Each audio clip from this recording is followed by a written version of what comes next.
Okay, आवाज आ रही है क्या? एक बार कमेंट करके बताइएगा, आवाज आ रही है क्या?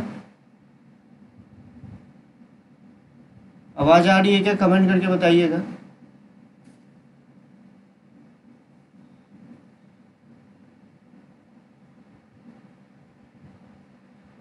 हाँ बेटा, क्लास स्टार्ट हो चुकी है, पहले ये बताइए आवाज आ रही है क्या? ठीक है, आवाज आ रही है क्या? जैसा कि मैं भी अपने ऐप पे देख, आवाज आ रही है ना?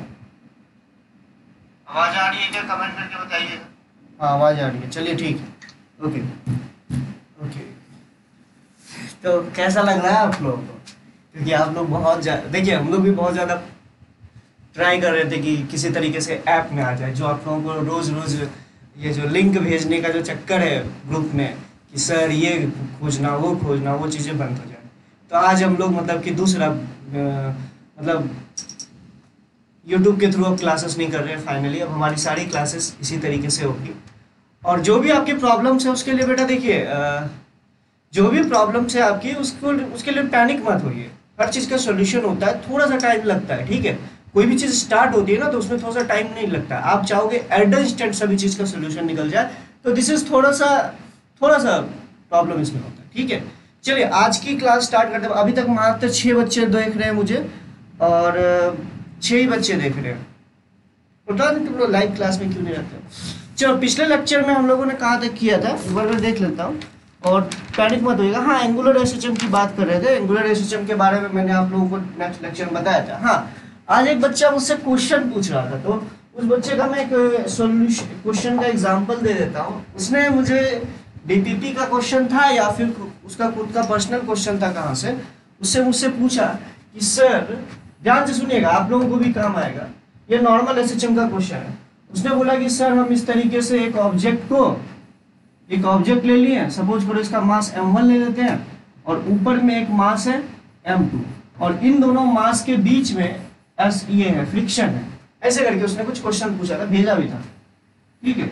अब ये बोल रहा था कि ये फ्रिक्शन लेस सरफेस पे रखा हुआ, यहाँ की म्यू 0 है और इसका स्प्रिंग कांस्टेंट k है। तो एम्पलीट्यूड की मैक्सिमम वैल्यू क्या हो जिससे कि ये ऑब्जेक्ट जो है ना एक तरीके से इसके ऊपर स्लाइड ना हो। ये थोड़ा सा सोच के बताइएगा इस क्वेश्चन को कैसे कीजिएगा। बहुत इजी क्वेश्चन है, अरे बहुत ज्यादा इजी क्वेश्चन है। सोचिए एम्पलीट्यूड की मैक्सिमम वैल्यू क्या हो कि जिससे कि m2 वाला जो ऑब्जेक्ट है वो स्लाइड ना हो। मुझे नहीं पता कि आपसे क्यों नहीं बना, लेकिन आपको थोड़ा सा भी बेसिक्स अगर एसएचएम का आता है तो मुझे लगता है कि ये क्वेश्चन में कोई डाउट आना ही नहीं चाहिए था, कोई डाउट आना ही नहीं चाहिए। भले ये बताइए ये हो जाएगा कि नहीं हो जाएगा। चलिए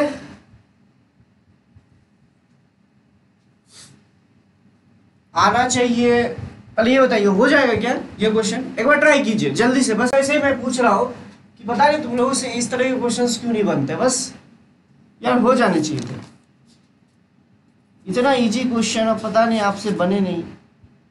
what's the reason behind it.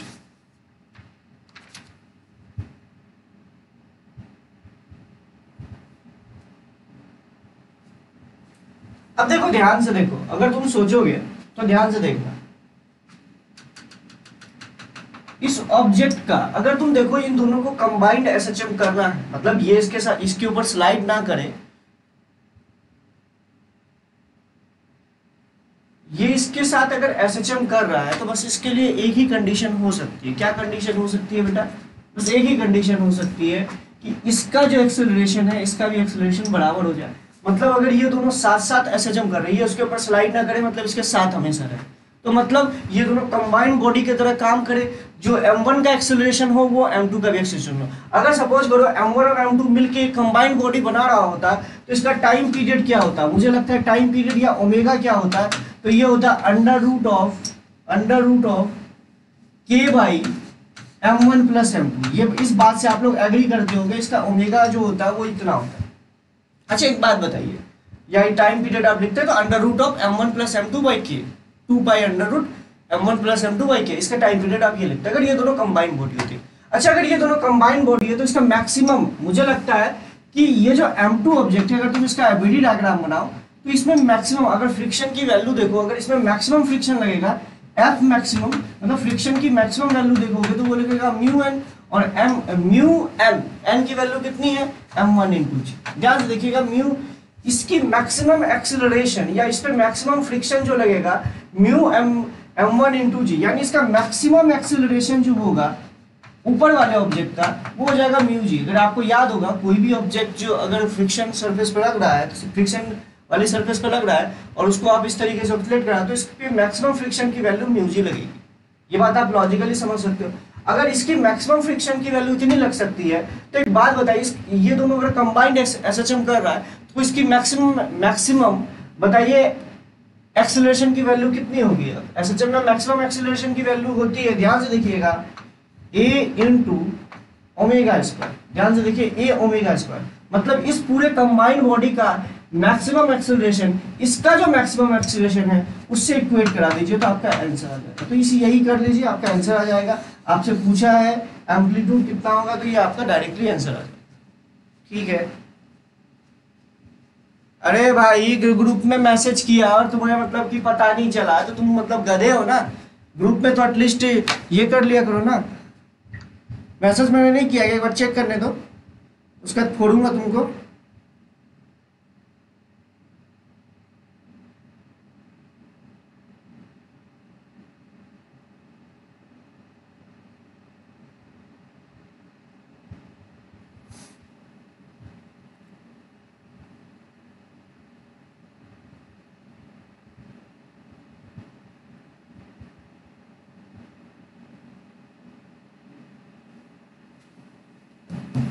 ठीक है, चलिए ये बात आपको समझ में आ गई आई होप।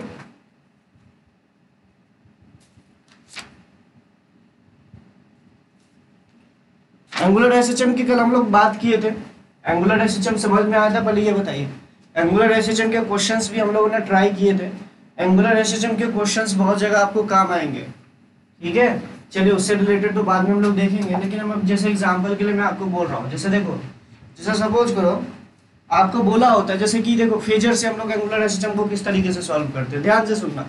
अब जैसे मान लो मैंने कल बताया था आप लोगों को, जैसे वहाँ x होता है, यहाँ पे थीटा होता है। याद कीजिए कि नॉर्मल एसएचएम में x की वैल्यू होती है x = a sin of omega T plus phi, कुछ भी आप लिख सकते हो। इसी तरीके से एंगुलर एसएचएम में थीटा डिस्प्लेस होता है, तो ये होता है आपका थीटा = थीटा नॉट। जैसे कि ये क्या होता है, मैक्सिमम मीन पोजीशन से मैक्सिमम कितना डिस्टेंस तक ऑब्जेक्ट जा सकता है, उसी तरीके से थीटा नॉट होता है मीन पोजीशन से मैक्सिमम थीटा कितने तक जा सकता है, theta naught into sine omega T plus phi. इसको हम लोगों ने ओमेगा डैश बोल दिया था, क्यों, कंफ्यूजन ना होने के लिए, क्योंकि जैसे इसमें अगर एंगुलर वेलोसिटी की बात करें तो v होता था, अगर D theta by D T करोगे तो ओमेगा होता है। ठीक है, एंगुलर वेलोसिटी, अगर असल में ये एंगुलर वेलोसिटी नहीं है, एंगुलर फ्रीक्वेंसी है, तो दोनों में कंफ्यूज मत हो जाइएगा। ये सब हम लोगों ने बात की थी। अगर मैं इसकी बात करूं नॉर्मल एसएचएम की, लीनियर एसएचएम की, तो ये होता था मीन पोजीशन। इस मीन पोजीशन से कोई ऑब्जेक्ट कितनी दूर जा सकता है, यही आपका एम्पलीट्यूड होता था। इस तरफ भी एम्पलीट्यूड होता था, अगर आपको याद हो। तो अगर इस केस में अगर थीटा नॉट देखा जाए, तो मान लो पेंडुलम के केस के लिए अगर समझा जाए तो ये हमारा पेंडुलम है, ये कितनी मैक्सिमम एंगल तक जा सकता है, दैट इज थीटा नॉट, और इधर भी होगा आपका थीटा नॉट। ये आपका थीटा नॉट होता था। इसके बीच में कोई भी आपका ये ले लीजिए तो वो उसको थीटा बोल देंगे, कोई एक जनरल थीटा बोल देंगे। समझ रहे मेरी बात को, यही आपका मैक्सिमम कितने एंगल तक ये जा सकता था, दिस इज थीटा नॉट। समझ रहे मेरी बात को, ये छोटी छोटी बातें हम लोगों ने देख ली थी। अच्छा, अब इसको आप एसएचएम इसको फेजर के रूप में कैसे कन्वर्ट कर सकते हो। जैसे आपसे बोल देता है, जैसे सपोज करो आपसे क्वेश्चन पूछ देता है कि एक सिंपल पेंडुलम है, या एंगुलर एसएचएम के क्वेश्चन बोल देता है कि एक एंगुलर एसएचएम हो रहा है जिसमें कि थीटा नॉट की वैल्यू सपोज करो कुछ दे देता है, सपोज करो 5 डिग्री बोल देता। ठीक है, तो बोल देता, और उसके बाद आपको कुछ दिया होता, क्या डाटा दिया होता, जैसे मान लो एक सिंपल पेंडुलम का एक क्वेश्चन देते, या आपको कुछ दे देता, चलो सिंपल के पेंडुलम का क्वेश्चन देते, उसका टाइम पीरियड सपोज करो 5 सेकंड दिया होता, समझ लो 5 सेकंड दिया होता, सपोज करो 5 सेकंड दिया होता, थीटा नॉट की वैल्यू 5 डिग्री दिया होता। अब जैसे बोलता है कि थीटा नॉट जो है 5 डिग्री, t = 0 पे जो है ना ऑब्जेक्ट जो है ना, जैसे t = 0 पे जो ऑब्जेक्ट है ना वो +3 डिग्री पे था और मीन पोजीशन की तरफ आ रहा था। तो बताइए कि इस एंगुलर एसएचएम का इक्वेशन कैसा होगा। जैसे एग्जांपल के लिए मैंने बस आपसे वैसे ही पूछा, मतलब क्या बोलते हैं कि T is equals to theta naught जो आपको 5 डिग्री दे रखा है, टाइम पीरियड 5 सेकंड दे रखा है, टी इज इक्वल्स टू 0 पे जो ऑब्जेक्ट था वो +3 डिग्री से पे था, तो आपको बताना है। अच्छा, +3 डिग्री मतलब इधर की तरफ लोगे तो आपका प्लस और इस तरफ लोगे तो माइनस, जैसे कि वहां प्लस ए और माइनस ए होता था ना, इसी तरीके से यहाँ plus theta minus theta, plus theta और माइनस थीटा इस तरफ आप ले सकते हो। समझ रहे हो मेरी बात को? इसके लिए कुछ नहीं, बस इसको क्या करो कि एक इसको लीनियर एसएचएम में कन्वर्ट कर दिया करो। सोचो कि जो इसका थीटा नॉट है ना वो लीनियर एसएचएम का ना असल में ना ए नॉट है, तो मतलब इसका मान लो कि ये ए नॉट है, तो ये भी आपका हो गया ए नॉट। अब आपको क्या बोल रहा है, ध्यान से देखिए, वो बोल रहा है +3 नॉट पे था तो +3 नॉट पे मीन पोजीशन की तरफ आ रहा था। ये तो लीनियर एसएचएम का एक नॉर्मल सा क्वेश्चन बन गया। अब इसको फेजर में ड्रॉ कर लीजिए और क्वेश्चन सॉल्व कर लिया कीजिए। तो मेरा बस यही कहना है बेटा कि आप इसको भी आप ना फेजर की तरह कर सकते हो, बस जैसे वहां पे आपका ए होता था, ए को मान लीजिए थीटा नॉट और उसके बाद सारे तरीके से वही कर लीजिए। अब आपको बोल दिया होता कि +3 डिग्री से -4 डिग्री तक आने में कितना टाइम लगेगा, और निकाल लो भाई इसको। ये तो वही हो गया ना कि 5 इसका 5a था, ये 3a पे था और 4a पे आने की कोशिश, -4a नॉट पे आने की कोशिश करा, या जो भी है इसमें इस तरीके से आप निकाल सकते हो। तो बताइए लीनियर एसएचएम में यहाँ से यहाँ तक आने में कितना टाइम लगता है, वो आप फेजर से निकाल लेते हो। समझ रहे हो ना मेरी बात को? उसी तरीके से इस क्वेश्चन को करना है। इस क्वेश्चन में क्या करना है, सिंपल सी बात को ओमेगा डैश आपको निकालना पड़ेगा, और ओमेगा डैश वही होगा जिससे कि ये रोटेट कर रहा होगा, जिसको हम लोग जिस एनालॉजी को मानते हैं। तो ये बेसिक्स मैंने आपको बता दिया कि इस तरह के क्वेश्चंस भी आ सकते हैं। समझ रहे हो मेरी बात को? एक फेमस क्वेश्चन जहां तक मुझे लगता है वो कोलिजन वाला, याद है? कोलिजन वाला एक क्वेश्चन कराया था, इस तरीके से एक ऑब्जेक्ट था, वो एक इस तरीके से दीवार थी, इससे टकरा गया, जिस कारण से कुछ टाइम पीरियड हम लोगों ने इसका हटा दिया था। उस तरह का क्वेश्चन एक बार आया हुआ भी है जेईई मेंस में। कहां पे आया हुआ है? जेईई मेंस में, कि एक एंगुलर एसएचएम हो रहा है, जैसा ऐसा क्वेश्चन था, ये आपका सीट में भी दे रखा होगा। एक ऐसा एंगुलर एसएचएम हो रहा है, ध्यान से देखो, एक ऐसे ऑब्जेक्ट है, इसका थीटा नॉट आपको दे रखा है 5 डिग्री, ठीक है, ये थीटा नॉट 5 डिग्री, तो बताइए इसका टाइम पीरियड कितना होगा, इसी तरह कुछ है। तो ये अगर इलास्टिक कोलिजन दीवार के साथ कर, तो मेरा ये कहने का मतलब जैसे ये टकराएगा, देख लो कितना दूर तक जाना था, ये वाला तो आपका मतलब एक तरीके से बोलो ये वाला तो एंगुलर एसएचएम हो नहीं पाएगा, तो ये वाला का देख लीजिए एंगुलर एसएचएम कितना हो रहा है और उसके हिसाब से कर लीजिए। तो बहुत इजी क्वेश्चन आते हैं, बस मैं आपको यही बोलूंगा। समझ रहे हो?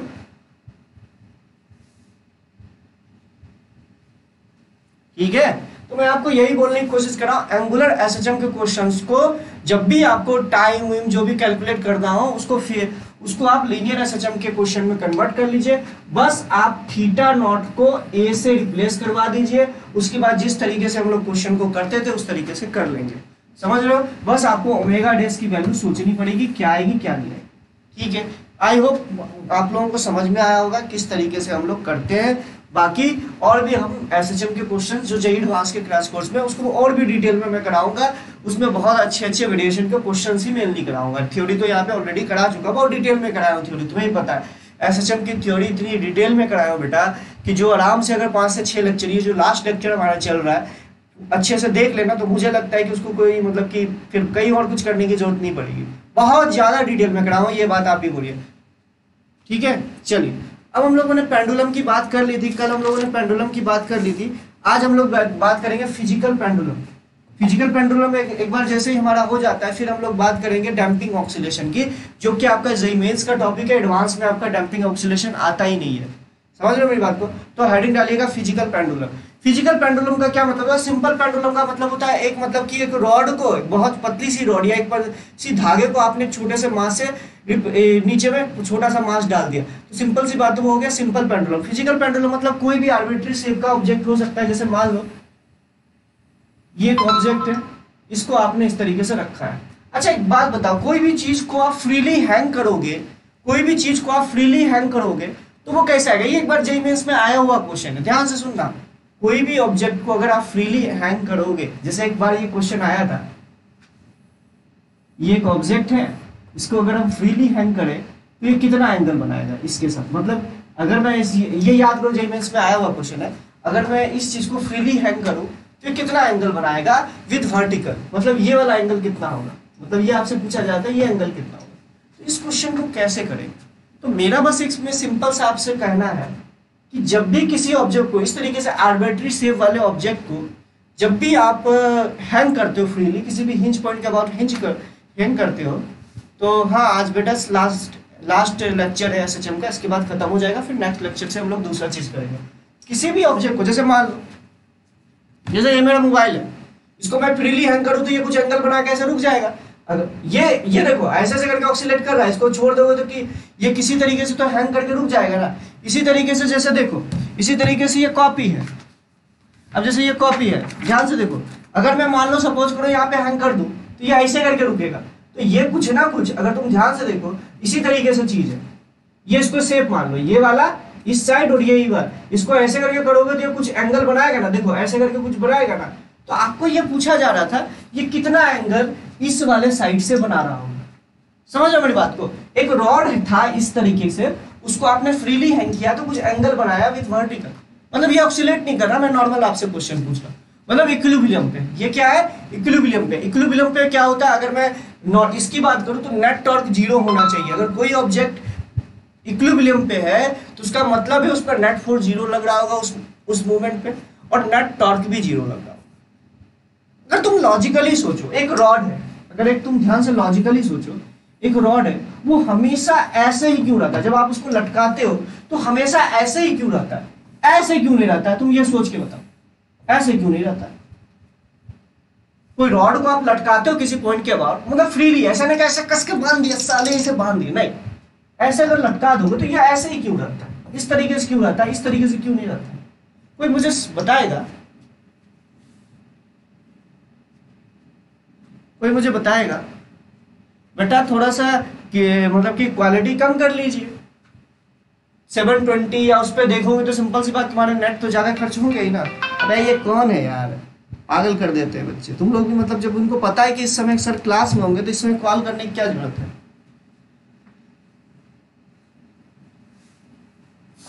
तो मेरा बस इतना कहना है बेटा, ध्यान से सुनिएगा, अगर किसी को हिंज पॉइंट के बाद अगर लटका रहे हैं तो वो इस तरीके से ही लटकता है या किसी इस तरीके से लटकता है। उसका बस एक ही रीजन होता है कि जो हिंज पॉइंट होता है, हिंज पॉइंट होता है और इस ऑब्जेक्ट का जो सेंटर ऑफ मास होता है वो एक ही वर्टिकल लाइन पे लाई करना चाहिए, तभी वो स्टेबल इक्विलिब्रियम पे आएगा। कोई भी ऑब्जेक्ट को जब आप ऑक्सीलेट कराते हो, सिंपल सी बात है, वो क्या होगा? स्टेबल इक्विलिब्रियम पे आना चाहता है। स्टेबल इक्विलिब्रियम तभी पॉसिबल होगा जब हिंज पॉइंट, याद रखिएगा, ये जो हिंज पॉइंट है और सेंटर ऑफ मास एक ही वर्टिकल लाइन पे लाई करे। अब जैसे एग्जांपल के लिए मैं आपको बता रहा हूं, सपोज करो ये अगर ऐसे आपने एक आर्बिट्री ऑब्जेक्ट ले लिया, इसका सेंटर ऑफ मास यहाँ है और हिंज पॉइंट यहाँ, ध्यान से देखना, हिंज पॉइंट यहाँ है, तो हिंज पॉइंट और सेंटर ऑफ मास के बीच की कुछ डिस्टेंस है और उसके बीच कुछ एंगल बन गया। अगर तुम ध्यान से देखो तो हम mg फोर्स कहाँ लगाते हैं? mg फोर्स लगाते हैं सेंटर ऑफ मास पे। अगर आपको याद होगा तो ये आपका सेंटर ऑफ मास दे रखा है, तो आप सेंटर ऑफ मास के अबाउट mg फोर्स लगाओगे और ये डिस्टेंस होगा। तो तुम देखो इस हिंज पॉइंट के अबाउट इस ऑब्जेक्ट पे कुछ टॉर्क लग जाएगा। ध्यान से देखो, हिंज पॉइंट के अबाउट इस ऑब्जेक्ट पे टॉर्क लग जाएगा। जब इस पे नेट टॉर्क हो जाएगा तो सिंपल सी बात है, ये ऑब्जेक्ट घूमने लगेगा। तो जब नेट टॉर्क 0 होगा तभी आप बोल सकते हो कि वो ऑब्जेक्ट नहीं घूमेगा। लेकिन इसी का दूसरा एग्जांपल देखो कि मैं अगर इसको ऐसे करके रख दूं और इसका हिंज पॉइंट और ये सेंटर ऑफ और जो आपका सेंटर ऑफ मास एक ही वर्टिकल लाइन पे, तो अब हिंज पॉइंट के बाद टॉर्क लगा के देखो तो आपको पता चलेगा कि इस पे नेट टॉर्क 0, क्योंकि सेंटर ऑफ मास और हिंज, देखो mg किधर हो जाएगा? mg नीचे ही हो जाएगा। और देखो डिस्टेंस कितना हो गया, ये भी इसी डायरेक्शन पे हो गया, मतलब r वेक्टर भी इधर है और mg वेक्टर भी इधर है, तो r cross f cross r जो हो जाएगा वो 0 हो जाएगा। लेकिन देखो यहाँ r वेक्टर इस तरफ आ रहा है और mg वेक्टर के बीच में कुछ एंगल आ जा रहा है। तो ध्यान से देखिए, इस केस में r वेक्टर और mg वेक्टर के बीच में कुछ एंगल आ जा रहा है, लेकिन इस केस में r वेक्टर और mg वेक्टर के बीच में 0 डिग्री का एंगल बन रहा है। तो लॉजिकली आप बोल सकते हो कि यहाँ पे नेट टॉर्क 0 होगा और यहाँ नेट टॉर्क 0 नहीं होगा। इसलिए बॉडी कभी भी अगर स्टेबल इक्विलिब्रियम में है तो उस पर नेट फोर्स, आपको इतना तो यह आइडिया होगा कि अगर कोई बॉडी स्टेबल इक्विलिब्रियम पे है तो नेट टॉर्क भी 0 होगा और नेट फोर्स भी 0 होगा। और अगर नेट टॉर्क 0 है तो सिंपल सी बात है, बॉडी का जो सेंटर ऑफ मास है और हिंज पॉइंट जो है वो एक ही वर्टिकल लाइन पे लाई करेंगे। ये वेरी वेरी इंपॉर्टेंट क्वेश्चन था, ये वेरी वेरी इंपॉर्टेंट लाइन है। अगर कोई बॉडी, अगर कोई आर्बिट्री शेप का बॉडी अगर स्टेबल इक्विलिब्रियम पे है तो उसका सेंटर ऑफ मास और हिंज पॉइंट एक ही वर्टिकल लाइन पे लाई करेगा। वेरी वेरी इंपॉर्टेंट, नोट जरूर कर लीजिएगा।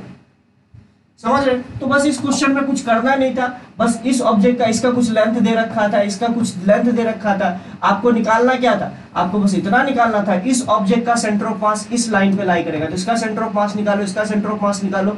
ऑब्वियस सी बात है ये इस वर्टिकल लाइन पे लाई कर रहा था, अगर इस वर्टिकल लाइन पे लाई कर रहा था तो ऑब्वियस सी बात है आप एंगल निकाल सकते थे। समझ रहे हो मेरी बात को? बस ये सेंटर ऑफ मास का क्वेश्चन था। समझ रहे मेरी बात को? वर्टिकल लाइन पे, अबे एक लाइन पे लाई नहीं करेगा, वर्टिकल पे लाई करेगा, गधे रे। ये तो सेंटर ऑफ मास और क्या बोलते, दो पॉइंट से पास होती हुई तो अरे दो पॉइंट को मिलाने वाले बहुत सारी लाइन हो सकती है। मैंने एक बात बोली, एक गधेड़ा बोल रहा है कि centre of mass should be lie should be in same line. अबे सेम लाइन पे तो पहले भी था, मैं बोल रहा हूँ एक वर्टिकल लाइन पे लाई करेगा, गधेड़ा नहीं का, वर्टिकल लाइन पे लाई करेगा तभी नेट टॉर्क जीरो हो जाएगा ना। ये सेंटेंस गलत है, centre of mass should be in same line, same line नहीं, पहले भी सेम लाइन पे था। अबे पहले यहाँ पे सेंटर ऑफ मास था, तो यहाँ ये भी क्या सेम लाइन पे नहीं है? चलिए ठीक है, इसको ये क्वेश्चन तो हो जाएगा। अब हम लोग बात करते हैं फिजिकल पेंडुलम असल में कि होता क्या। ये बात आपको समझ में आया? तो ये बेसिक क्वेश्चन था, ये ऐसे रोटेशन का है, लेकिन आप लोगों को इतना तो आइडिया होगा। अब जैसे हम लोग बात करें फिजिकल पेंडुलम होता क्या, तो फिजिकल पेंडुलम असल में होता क्या है, कोई भी आर्बिट्री ऑब्जेक्ट को आप हिंज पॉइंट कहीं किसी पॉइंट के बाद हिंज कर दो।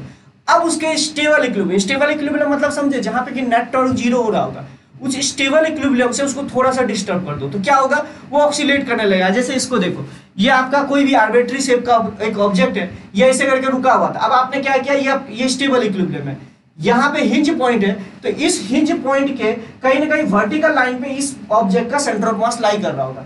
अब आपने क्या किया, इसको ऐसे करके थोड़ा सा छोड़ दिया, तो देखो ये ऑब्जेक्ट ऑक्सीलेट करने लगा। देखो मैंने क्या किया, इसको थोड़ा सा हिला के छोड़ दिया, तो थोड़ा सा हिला के छोड़ दिया, तो देखो ये ऑक्सीलेट करने लगा। तो ये जो ऑक्सीलेट कर रहा है, ऑब्वियस ही बात है एनर्जी का लॉस यहाँ हो रहा है, इसलिए आपको दिख रहा है मतलब कि ये ऑक्सीलेशन इसका थोड़ी देर बाद बंद हो जा रहा है। लेकिन एनर्जी का अगर लॉस नहीं हो रहा होता तो ये अनंत काल के लिए एसएचएम कर रहा होता। इसको थोड़ा सा मैंने मेन पोजीशन से इसको डिस्टर्ब कर दिया, तो ये ऑक्सीलेट करता रह जाएगा। इस तरह के ऑक्सीलेशन को ही कहते हैं हम लोग फिजिकल पेंडुलम का ऑक्सीलेशन, जिसको एंगुलर एसएचएम की कल्पना कहते हैं। तो इसी तरीके से एक आर्बिट्री शेप का एक ऑब्जेक्ट बनाते हैं, उसका देख लेते हैं टाइम पीरियड क्या होता है। एक फिजिकल पेंडुलम मतलब कोई भी शेप, जैसे ये कॉपी हो सकता था, जैसे मैंने ये कॉपी बोल दिया। इसी तरीके से मेरा ये बोतल भी हो सकता था, इस बोतल को मैंने भी इस तरीके से हिंज कर दिया, अब इसको ऐसे कर दिया, तो ये भी ऑक्सीलेट कर रहा है। तो ध्यान से देखिए, इसको भी हिंज करा के कर सकते थे। तो कोई भी ऑब्जेक्ट इस तरीके से किया जा सकता था, या फिर हम लोग किसी भी चीज को कर सकते थे। ठीक है, एक बार कमेंट करके बताइए, आवाज मतलब कि समझ में आया कि नहीं आया जो मैं बताने की कोशिश कर रहा हूं।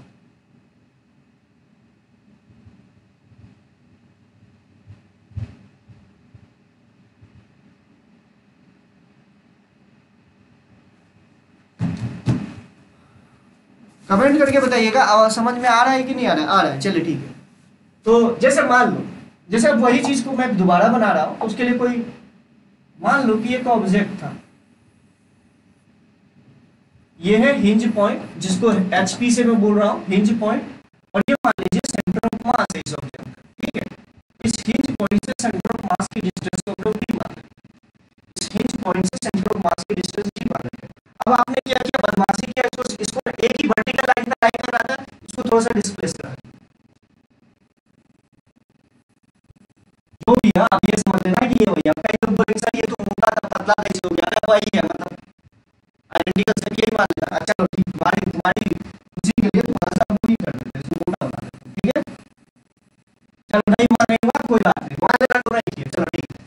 अब आपने क्या किया, इसको थोड़ा सा ऑक्सीलेट करा दिया, मतलब इस पॉइंट के बाद ध्यान से देखो, तो एक ही लाइन पे तो लाइन कर रहा है, वर्टिकल पे अप्लाई नहीं कर रहा है, मतलब आपने इसको ऐसे कर दिया। तो ध्यान से देखो, इस सेंटर ऑफ मास के ऊपर mg फोर्स लगेगा, और सेंटर ऑफ मास और हिंज पॉइंट के बीच का डिस्टेंस डी दे रखा है।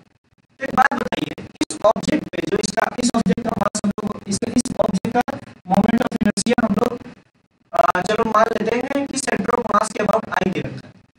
ठीक है, इस ऑब्जेक्ट का मोमेंट ऑफ इनर्शिया बताइए क्या लिखेंगे। चलो ठीक है, छोड़ो अभी मोमेंट ऑफ इनर्शिया दे रखा है, चलिए छोड़िए, ये दे रखा है mg दे रखा है, मान दे रखा है। तो बताइए इसका सेंटर ऑफ मास, इसका बताइए कि इस पे नेट टॉर्क कितना लगा होगा। अब जो आपने इसको कुछ एंगल डिस्प्लेस करा दिया है, ये जो आपने इसको कुछ एंगल डिस्प्लेस करा दिया है, जैसे सपोज किसी इसको जो एंगल हम लोगों ने डिस्प्लेस करा है ये थीटा नॉट डिस्प्लेस है, इसकी जरूरत नहीं है, फिर भी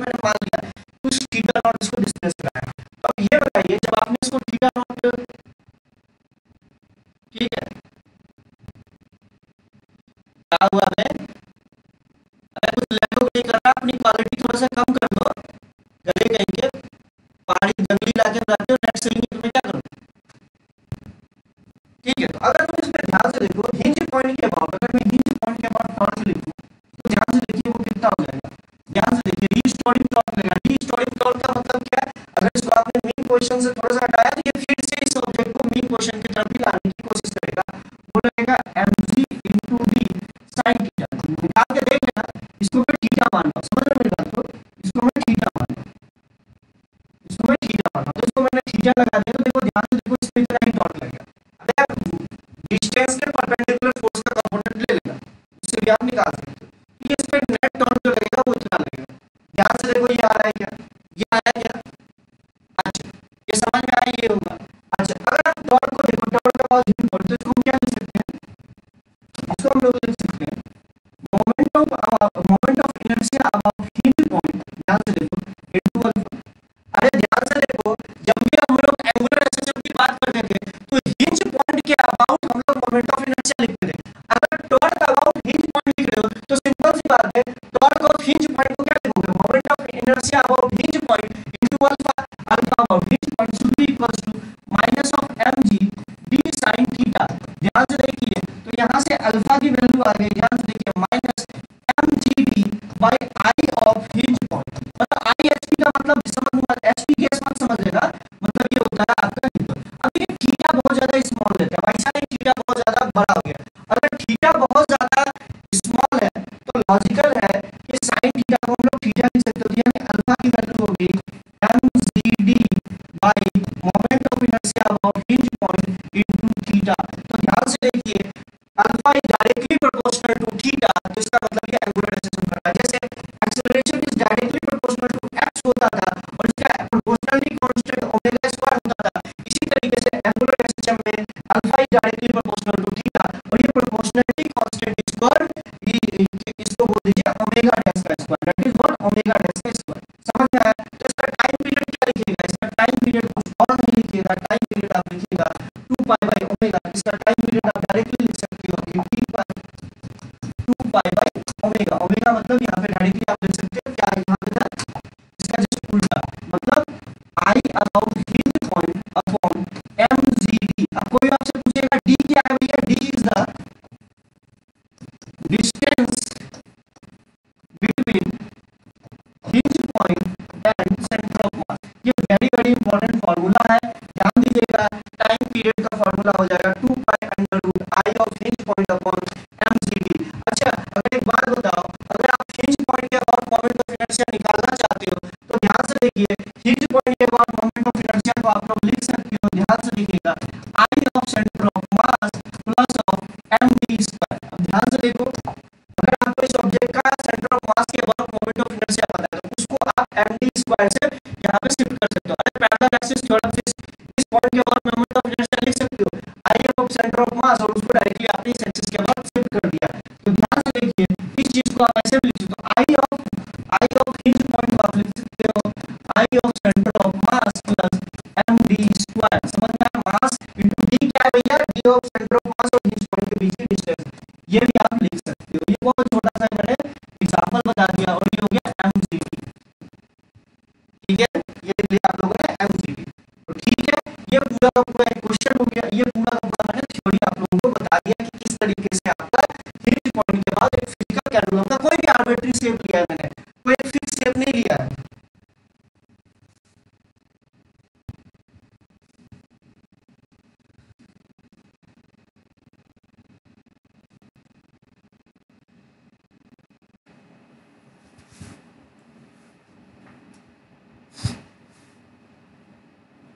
अब ठीक है आवाज, मैं एक बार फिर से बोल रहा हूं, ध्यान से सुनिएगा। मैंने इस ऑब्जेक्ट को, अगर मैं बोलूं कि कोई भी ऑब्जेक्ट स्टेबल इक्विलिब्रियम पे है तो इसका मतलब है कि सेंटर ऑफ मास और हिंज पॉइंट एक ही वर्टिकल लाइन पे लाई करेगा, वर्टिकल लाइन पे लाई करेगा। मैंने क्या किया, ये ऑब्जेक्ट हमारा स्टेबल इक्विलिब्रियम पे था, मतलब कि हिंज पॉइंट और सेंटर ऑफ मास एक ही वर्टिकल लाइन पे लाई कर रहा था। मैंने इसको, मतलब ये वाले जो पोजीशन है, इससे थोड़ा सा इसको एंगल थीटा डिस्प्लेस करा दिया, जिस कारण से इस पे कुछ नेट टॉर्क लगेगा। उस नेट टॉर्क की वैल्यू इतनी होगी। अब टॉर्क लगा के देखना, हिंज पॉइंट और सेंटर ऑफ मास के बीच की डिस्टेंस को मैंने d माना है, तो इसके बीच की डिस्टेंस d होगी। तो देखो जो mg लगेगा, जो ग्रेविटेशनल फोर्स लगेगा वो नीचे की ओर लगेगा, वो कुछ इस तरीके से लगेगा। और यहाँ पे आप देख सकते हो mg इस वाले लाइन और इसके बीच का एंगल थीटा होगा। तो नेट टॉर्क जो लिखूंगा अबाउट हिंज पॉइंट, वो लोगोगा mg into D into sine theta. ठीक है, mg into D into sine theta. अबे आप साउंड की प्रॉब्लम नहीं आ रही होगी, गधे पर दिमाग मत खराब करो।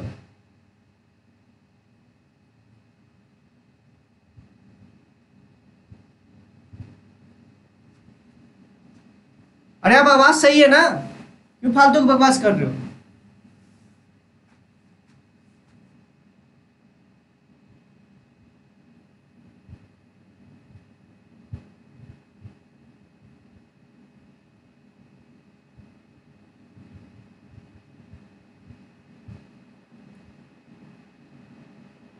अबे अब तो बीच में फिर क्यों बोल रहे हो ब्याज की की? चलिए ठीक है, मैंने क्या किया, इसको इसके स्टेबल इक्विलिब्रियम से थोड़ा सा इसको डिस्प्लेस कर दिया थीटा एंगल।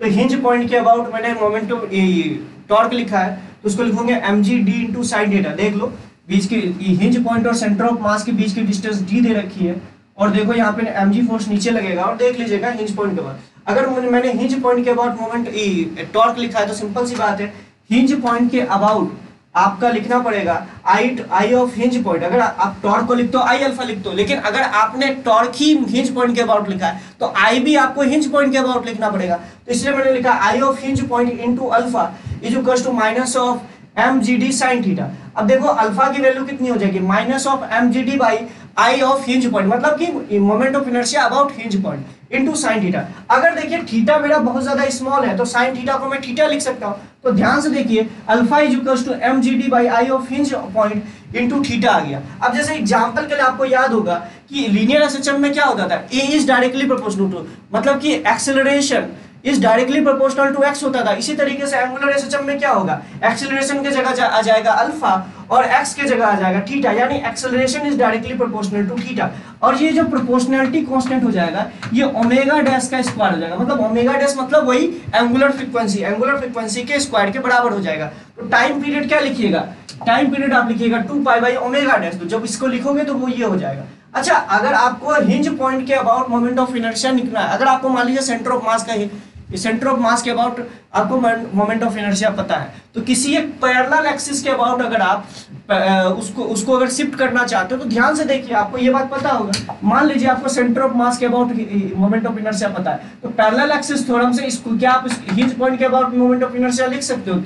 तो वही चीज मैंने यहाँ पे लिखा है कि हिंज पॉइंट के अबाउट मोमेंट ऑफ इनर्शिया जो होगा वो सेंटर ऑफ मास के about moment of inertia plus M D square के बराबर होगा। तो ध्यान से देखिए यहाँ से आप लिख सकते हो, और देखिए आई ऑफ हिंज पॉइंट को आप लिख सकते हैं I of centre of mass plus M D square, और यहाँ पे डी क्या है, distance between hinge point and centre of मास।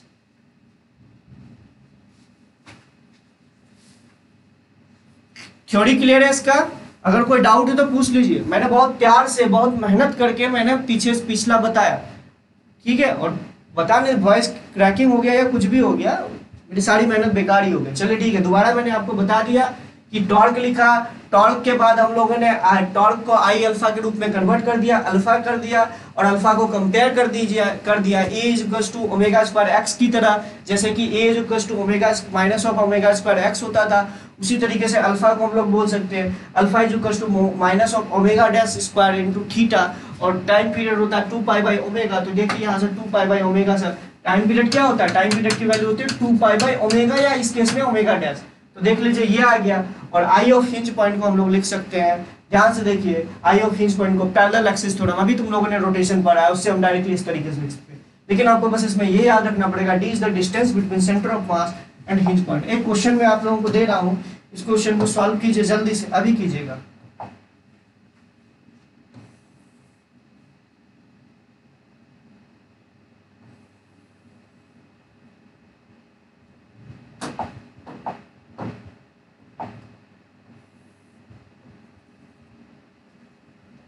इस ऑब्जेक्ट का लेंथ L है, इस ऑब्जेक्ट का लेंथ L है, इसका मास m। इसी तरीके से नीचे वाला ऑब्जेक्ट का लेंथ L है, मास m। इसको अगर हम सेंटर ऑफ थोड़ा सा डिस्प्लेस करा दें तो इसका टाइम पीरियड क्या होगा, तो बताइएगा इसका टाइम पीरियड क्या होगा, निकालिए। इस पूरे सिस्टम का टाइम पीरियड क्या होगा अगर मैंने आपको इसको इसके स्टेबल इक्विलिब्रियम से थोड़ा सा डिस्प्लेस कराया, थोड़ा सा एंगुलर ऐसा, बताइए इसका टाइम पीरियड क्या होगा।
कुछ है नहीं बे, ध्यान से देखो। इसका सेंटर ऑफ मास क्या होगा, ध्यान से देखो। इसका सेंटर ऑफ मास अगर तुम ध्यान से देखो, इसका सेंटर ऑफ मास यहाँ होगा और इस ऑब्जेक्ट का सेंटर ऑफ मास यहाँ होगा। मतलब हिंज पॉइंट से इसका centre of mass dy2 distance पे है। और यहाँ पे देखो तो अरे इसको ऐसे बोल सकते हो ना, इस रॉड का सेंटर ऑफ मास dy2 पे होगा और इस रॉड का सेंटर ऑफ मास यहाँ पे।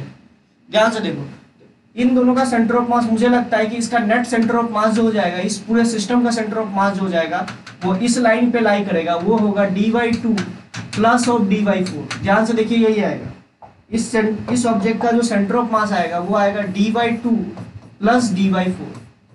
समझ लो, ये dy2 प्लस dy4, इतने दूर पे इसका सेंटर ऑफ मास आएगा।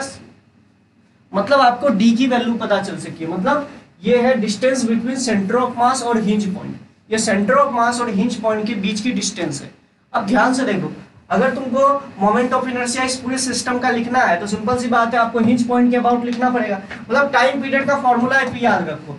ध्यान से देखिए, ये आप लिख सकते हो I of hinge point upon mgd। ध्यान से देखिए mgd। अच्छा, m के जगह क्या लिखोगे? मुझे लगता है इस पूरे ऑब्जेक्ट का, इस पूरे सिस्टम का मास जो है वो 2m है।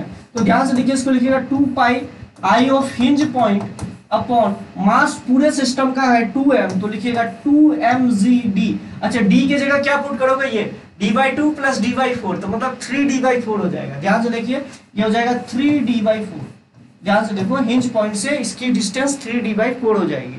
अच्छा, आई ऑफ हिंज पॉइंट लिख सकते हो क्या? आराम से लिख सकते हैं। देखो, इस ऑब्जेक्ट का, इस रॉड का, इसके इस वाले एंड के अबाउट मोमेंट ऑफ इनर्शिया होता है ml² आई थिंक 3 होता है ना। एक रॉड के एक एंड के अबाउट मोमेंट ऑफ इनर्शिया होता है ml²/3। अच्छा, इस रॉड के, इसके सेंटर ऑफ मास के अबाउट, इसके अबाउट मोमेंट ऑफ इनर्शिया हो गया ml²/12 प्लस ऑफ ml²। मतलब ध्यान से देखो ना, इसके about centre moment of inertia हो गया ml²/12 और इसको मैंने शिफ्ट कर दिया ml² से। मतलब हिंज पॉइंट के अबाउट जो मोमेंट ऑफ इनर्शिया है वो ml²/3 plus ml²/3 plus ml²/12 plus ml²। मतलब आई ऑफ हिंज पॉइंट आपका आ गया ml²/3 plus of ml²/12 plus of ml²। ये बात आपको समझ में आया? हिंज पॉइंट के अबाउट मोमेंट ऑफ इनर्शिया ये आ जाएगा।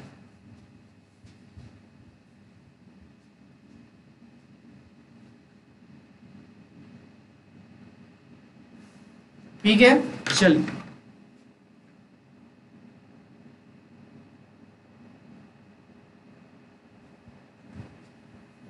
आवाज आ रही है ना ठीक से?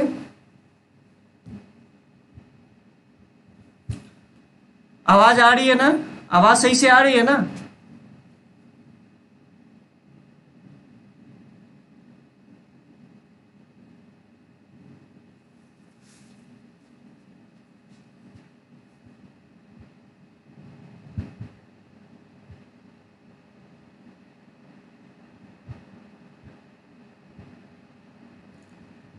आई थिंक आवाज तो आ ही रही है, फिर आप क्यों बोल रहे हो?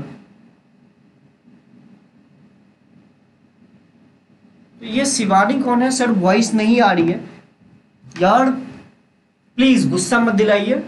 मैंने क्या बोला? अगर रियलिटी में प्रॉब्लम है तो कंटिन्यूअसली मैसेज कर दीजिए। अब जब कोई प्रॉब्लम नहीं है तो फिर क्या फालतू का दिमाग इस चीज में डाइवर्ट करना चाहते हैं? ये समझ में आया? अरे ये क्वेश्चन इसका क्या होता है, एसएचएम का है ही नहीं। ये क्वेश्चन है तुम्हारा सेंटर ऑफ मास का। फॉर्मूला बस रखना है कि 2 pi under root I of hinge point upon mgd।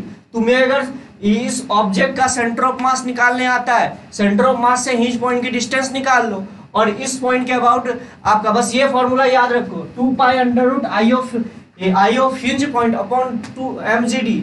इसका टोटल मास 2m हो जाएगा। ये देख लीजिए, इसका मास m, इसका मास m। तो पूरे सिस्टम का मास हम लोग लेते हैं, किसी के इंडिविजुअल ऑब्जेक्ट का मास मत ले लेना। फिर से बोल रहा हूं। अच्छा, इस क्वेश्चन को ट्राई करो फिर से। दूसरा क्वेश्चन लो।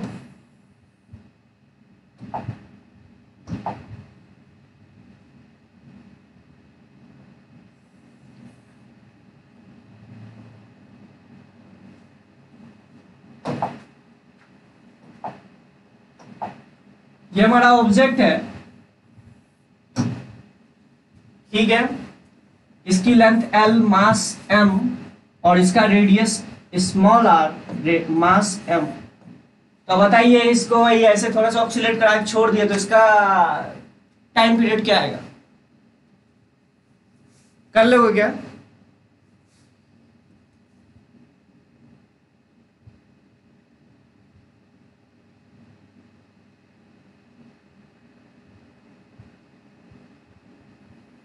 सर मास 2m और डिस्टेंस 3d/4 ले और ml² वाले फॉर्मूले से निकाल सकते हैं क्या?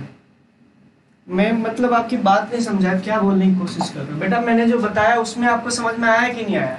मैं ये बोल रहा हूँ इस पूरे सिस्टम का मोमेंट ऑफ इनर्शिया आपको निकालना है हिंज पॉइंट के अबाउट। तो इस रॉड का मोमेंट ऑफ इनर्शिया हो गया ml² 3 हो गया, और इस रॉड का सेंटर के अबाउट उसका मोमेंट ऑफ इनर्शिया आपको पता है, समझ रहे हो? सेंटर ऑफ मास के अबाउट इसका मोमेंट ऑफ इनर्शिया पता है, उस सेंटर ऑफ मास को मैंने ml² शिफ्ट कर दिया। अरे एल डिस्टेंस ही ना।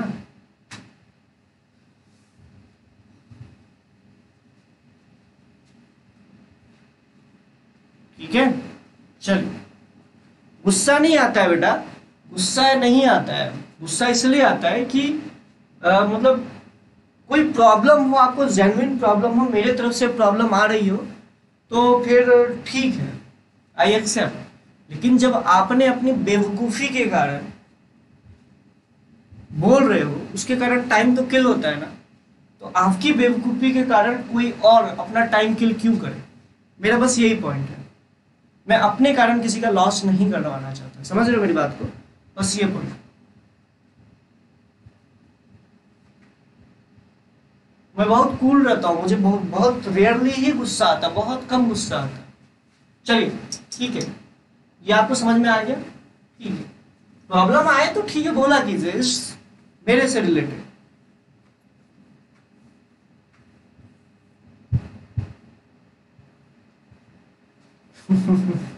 सर बच्चे हम नादान। चलिए ठीक है, ये हो गया। ओके, अब इसी तरीके से ये वाला, इसका क्या करोगे ध्यान से देखो। अब इसका देखो, अब तुमको यही निकालना पड़ेगा, इसका डी क्या होगा, बस यही निकालना है कि इस हिंज पॉइंट से इसका जो डी है, इसका जो डी है, इसका जो डी है ये L/2 पे है, और इसका जो सेंटर ऑफ मास है वो यहीं पे। ध्यान से देखो, इसका सेंटर ऑफ मास यहीं पे। तो देखो इन दोनों के बीच की डिस्टेंस कितनी हो गई, L/2 प्लस R हो गई।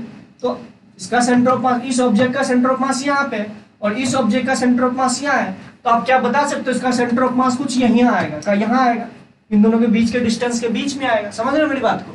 अरे यहाँ पे पहला ऑब्जेक्ट का सेंटर ऑफ मास है, इस ऑब्जेक्ट का सेंटर ऑफ मास यहाँ पे, मैं क्या बोलने की कोशिश कर, इस ऑब्जेक्ट का सेंटर ऑफ मास यहाँ है, इस ऑब्जेक्ट का सेंटर ऑफ मास यहाँ है।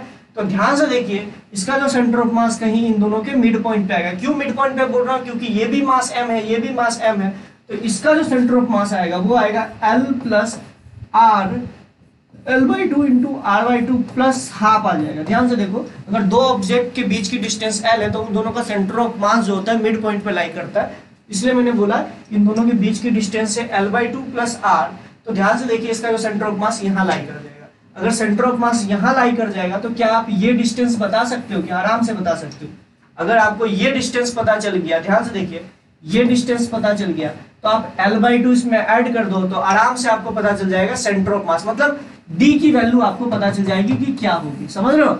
ये डिस्टेंस आपको कितना पता चल चुका है, देखो ना, ये वाली डिस्टेंस जो है, ये वाली जो डिस्टेंस है ये आपको पता चल चुका है।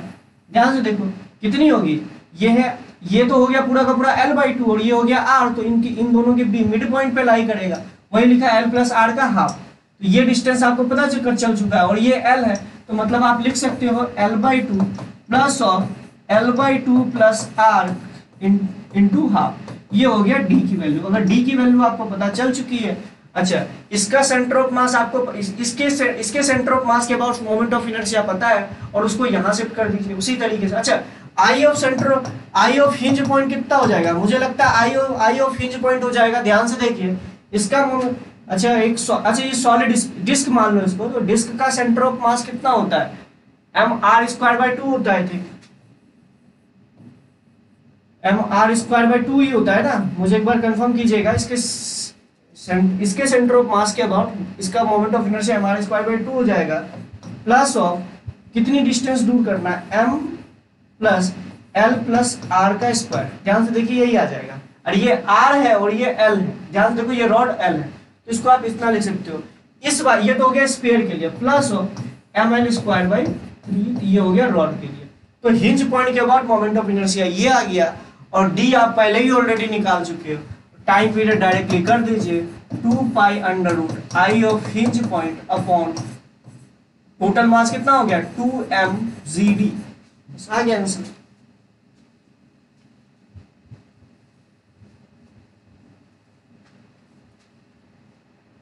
समझ में आया?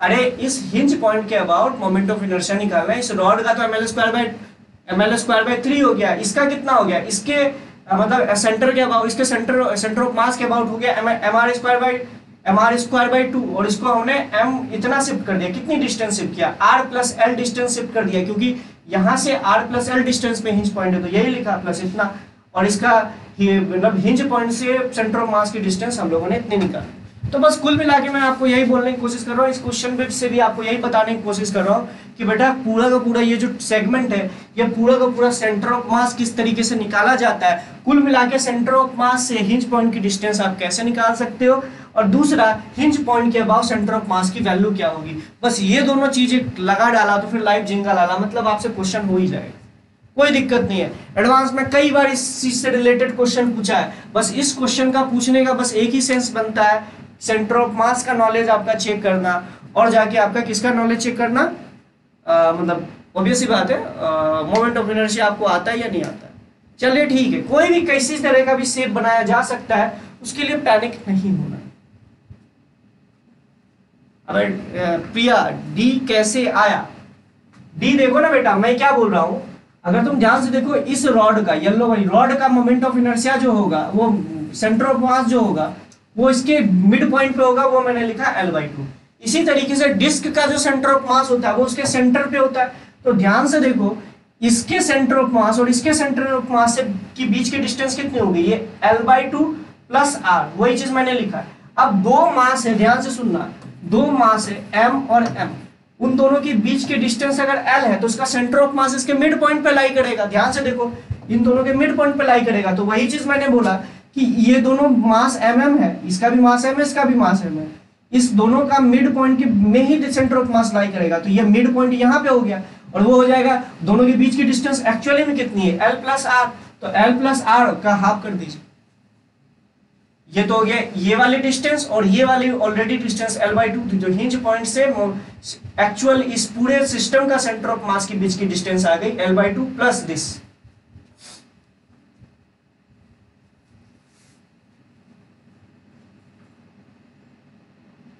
चलिए ठीक है, आई होप आपको समझ में आएगा। अब हेडिंग डालेगा टॉर्सनल पेंडुलम। टॉर्सनल पेंडुलम क्या होता है बेटा, टॉर्सनल पेंडुलम कुछ होता नहीं है, बस एक छोटी सी चीज है, फालतू का बस उल्लू बनाया जाता है। जैसे आपको याद होगा कि स्प्रिंग होता है, स्प्रिंग को अगर आप एक्स डिस्प्लेस कर दो उसके नेचुरल लेंथ से, तो वो फोर्स जो लगाता है वो लगाता है की एक्स फोर्स, अंदर की ओर फोर्स लगा देता है। अगर आप उसको खींच दो तो वो अपनी लेंथ को कम करने की कोशिश करेगा, अगर वो उसको दबा दो तो वो अपनी लेंथ को बढ़ाने की कोशिश करेगा, मतलब वो नेचुरल लेंथ पे आने की कोशिश करता है। समझ रहे हो मेरी बात को? तो उसी तरीके से होता है टॉर्सनल वायर। टॉर्सनल वायर क्या होता है, जैसे मान लो ये वायर, मैं अपने हाथ को ऐसे घुमाने लगूँ, ऐसे घुमाने लगूँ ना, ऐसे घुमा दूं तो ये फिर से क्या करेगा, ध्यान से देख लो, ये ऐसे करके वायर है, मैं इसको ट्विस्ट करूँ, ट्विस्ट करने का मतलब समझ तो, ऐसे घुमा दूं, पकड़ा ऐसे घुमा दिया, जैसे नहीं देखते अपना हाथ को ऐसे घुमा देते हो, वही ये वायर है, इसको घुमा दिया ऐसे करके, तो क्या होगा कि आप ट्विस्ट करने की इसकी कोशिश कर रहे हो। तो जैसे स्प्रिंग को आप खींच के लंबा करने की कोशिश कर रहे थे, इसी तरीके से कुछ ना कुछ आप इसमें टॉर्क लगा के इसको ट्विस्ट करने की कोशिश कर रहे हो, कुछ एंगल ऑफ ट्विस्ट होगा, समझ रहे हो? तो जो कुछ आप एंगल ऑफ ट्विस्ट करते हो तो ये क्या करता है, असल में घुमाने की कोशिश कर रहे हो कोई भी ऑब्जेक्ट को, तो मतलब आप टॉर्क लगा रहे हो। कोई भी चीज को अगर आप ऐसे मोड़ रहे हो उसका मतलब क्या है, टॉर्क लगा रहे हो। तो उसी तरीके से जैसे स्प्रिंग में क्या होता है कि एक्सटर्नल फोर्स के रिस्पॉन्स में वो इंटरनल फोर्स लगाता है, स्प्रिंग एक अपना खुद का फोर्स लगाता है, उसी तरीके से जब कोई चीज को आप ट्विस्ट करते हो, ट्विस्ट करने का मतलब समझे ना, ऐसे घुमा दिए, जैसे अपने हाथ को पकड़ के घुमा दिए ना, उसी तरीके से। तो वही चीज है, एंगल ऑफ ट्विस्ट पे डिपेंड करता है। जैसे मान लो एक ऑब्जेक्ट रहता है, जैसे मान लो कि आपकी वायर है, ठीक है, आप इसको ऐसे करके घुमा दिया, ऐसे मचोड़ दिया, जैसे हाथ नहीं ऐसे मचोड़ देते उसी तरीके से मचोड़ दिया। मान लो आपने इसको थीटा एंगल मचोड़ दिया, थीटा एंगल मचोड़ दिया, तो ये क्या करता है, जैसे स्प्रिंग अपने अंदर एक अंदर से फोर्स लगाता है ना उसके अपोजिट डायरेक्शन पे, तो ये क्या करेगा, आप जिस सेंस में इस पे टॉर्क लगा रहे हो उसके अपोजिट सेंस में टॉर्क लगाएगा, जिससे कि बाद में वो इनिशियली उसी कंडीशन में आ सके। मतलब ये एक्सटर्नल टॉर्क लगाता है जिसकी वैल्यू होती है, जिस तरीके से यहाँ F = kx होता है उसी तरीके से होता है, ये होता है -c θ।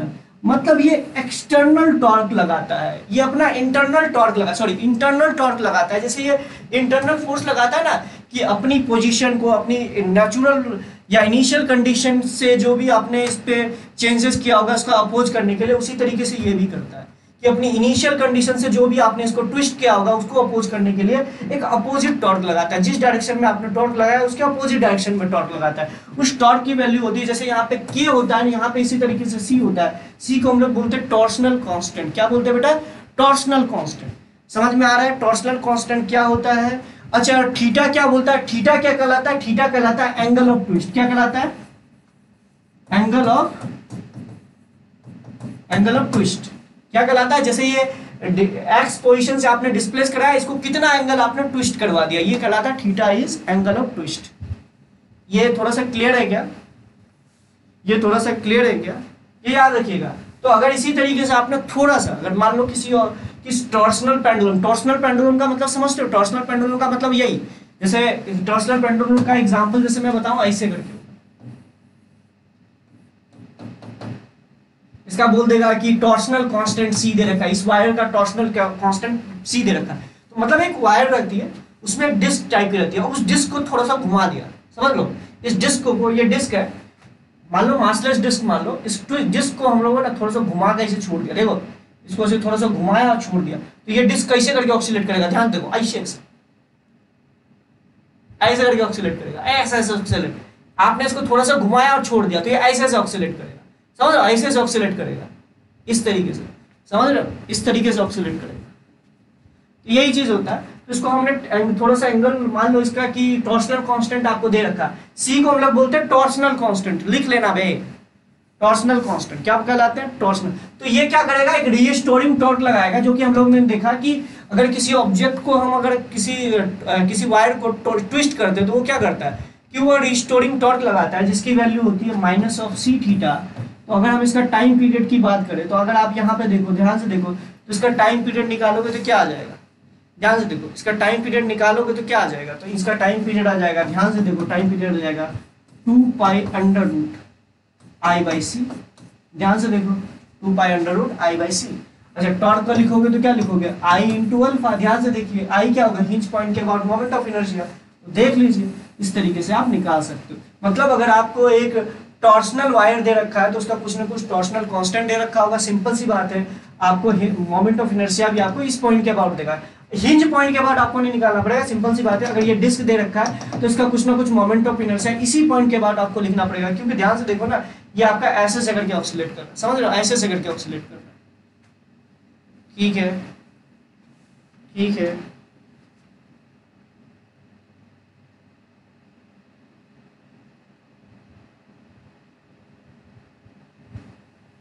ठीक है, चलिए, जैसे याद कीजिए कि अगर स्प्रिंग को हम एक्स खींचते तो उसमें हाफ की x² एनर्जी स्टोर हो जाती थी। इसी तरीके से यहाँ पे कितनी एनर्जी स्टोर हो जाएगी? तो ये हो जाएगा हाफ c θ²। ध्यान से देखिएगा, इसी तरीके से अगर किसी वायर को आप थीटा एंगल ट्विस्ट करते हो तो उसमें कितनी एनर्जी स्टोर हो जाएगी? वो हो जाएगी हाफ c θ²। जैसे हाफ की x² होता था ना, उसी तरीके हाफ c θ²। तो ये हो गया पूरा का पूरा आपका टॉर्सनल पेंडुलम। टॉर्सनल पेंडुलम के बाद हम लोग बात करते हैं डैम्पिंग ऑक्सीलेशन की। तो डैम्पिंग ऑक्सीलेशन क्या होता है? डैम्पिंग ऑक्सीलेशन कुछ होता नहीं है, बस इस तरह की चीजें होती है। तो लिख लेना, जो हम लोगों ने पहले ऑक्सीलेशन की बात की, आपका जेईई मेंस में है, ये आपका जेईई मेंस में है, ये आपका जेईई मेंस में, ठीक है।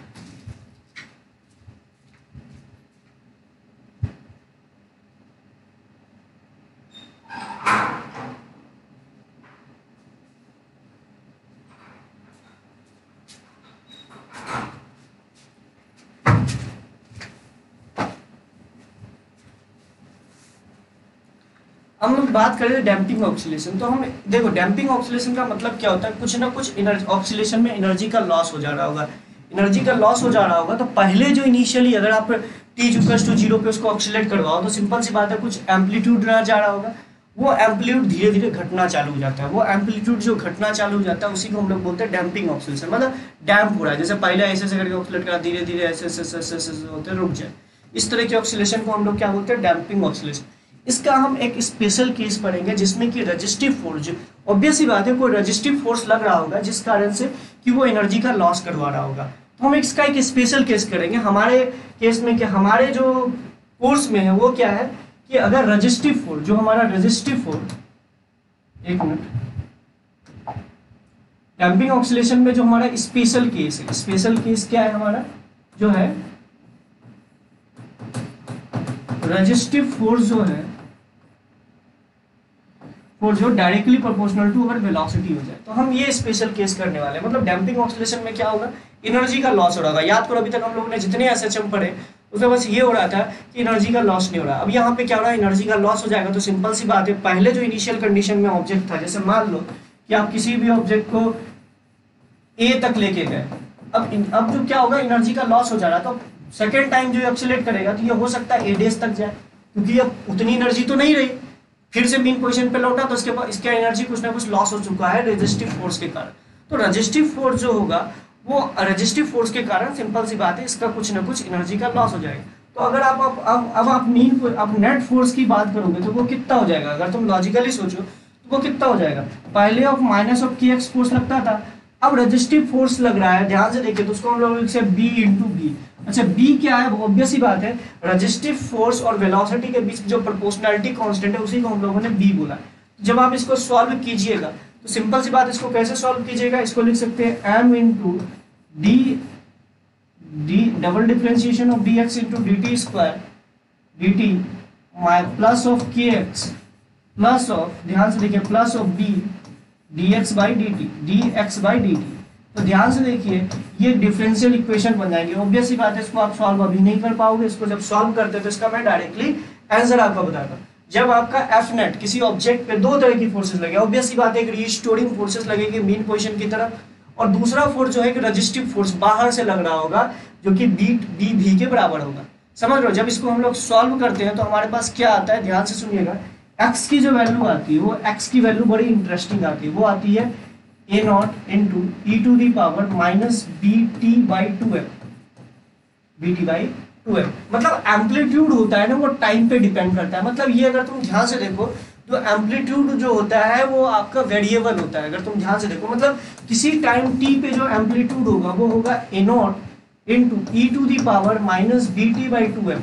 ये हो जाएगा एम्पलीट्यूड की वैल्यू, किसी टाइम टी पे एम्पलीट्यूड की वैल्यू हो जाएगी, और ये हो जाएगा cos of omega T plus five.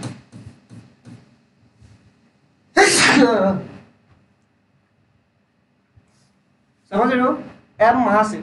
अच्छा ओमेगा की वैल्यू कितनी होगी, अगर तुम ध्यान से देखो तो ओमेगा की वैल्यू हो जाएगी, ध्यान से देखिएगा, दिस इज ओमेगा नॉट का square minus B upon two M का स्क्वायर का अंडर रूट। अच्छा ओमेगा नेट क्या होता है, वही जो एसएचएम का जो ओमेगा होता है, ओमेगा नॉट मतलब वही हम लोग ने जिनका 2 पाई बाय जो हम लोगों ने अंडर रूट एम बाई के बोलते थे, उसी तरीके से हम लोग इसको बोल सकते हैं। ठीक है, ये आपका होता है, इसमें कोई और दिक्कत वाली बात नहीं होनी चाहिए। ऑब्वियस सी बात है इसका एम्पलीट्यूड वर्सेस टाइम ग्राफ अगर बनाओगे तो वो कुछ सिंपल सी बात है, एम्पलीट्यूड वर्सेस टाइम ग्राफ बनाओगे तो वो कुछ ऐसा आएगा, एम्पलीट्यूड वर्सेस टाइम ग्राफ बनाओगे तो वो कुछ ऐसा आएगा, ध्यान से देखो, ऐसे करके कम होता चला जाएगा। लेकिन अगर तुम इसको एक्स वर्सेस टी ग्राफ बनाओगे, एक्स वर्सेस टी ग्राफ बनाओगे, ध्यान से देखो, एक्स वर्सेस इसका टी ग्राफ बनाओगे तो वो कुछ ऐसा आएगा, ध्यान से देखो, वो ऐसे होता जाएगा। तुम लॉजिकली सोचो इसका एम्पलीट्यूड धीरे धीरे घटता चला जाएगा, तो एक्स वर्सेस टी ग्राफ तो ये आएगा, ये इनिशियली एम्पलीट्यूड ए नोट था, धीरे धीरे घटते जीरो की तरफ जा रहा है। सोचो ना, ऐसे डैम्प करता है, करते रुक जाएगा।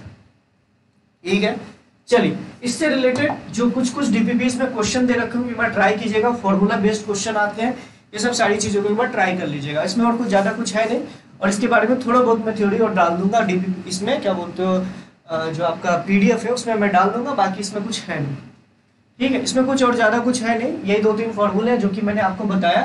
बस ये याद रखिएगा, जब भी आपका resistive forces directly proportional to velocity आ जाएगा, मतलब कोई एक्सीलरेशन कर रहा होगा लेकिन उसमें एक रेजिस्टिव फोर्स और आ जा रहा, जैसे एक बार बहुत अच्छा क्वेश्चन इसमें पूछा था कि याद कीजिए कि अगर मैग्नेटिक फोर्स लगा दिया जाए तो मैग्नेटिक फोर्स हम वेलोसिटी के डायरेक्टली प्रोपोर्शनल लगता है। अगर तुम कोई भी ऑब्जेक्ट को कोई भी अगर चार्ज ऑब्जेक्ट को अगर आप मैग्नेटिक फील्ड रीजन में रखो तो उस पर फोर्स क्या लगता है, ध्यान से देखिएगा, एफ एम फोर्स कितना लगता है, Q M cross B, B cross B, ध्यान से देखिए बी क्रॉस बी लगता है ना। तो सिंपल सी बात है, मैग्नेटिक फोर्स के केस में जो हो सकता है ना, अगर आप किसी ऑब्जेक्ट को इस तरीके से ऑक्सीलेट करवाओ तो डैम्पिंग ऑक्सीलेशन का केस बन सकता है। तो उससे रिलेटेड एक क्वेश्चन आया था, उसको एक बार ट्राई कर लीजिएगा, अगर ना बने तो फिर मैं बताऊंगा।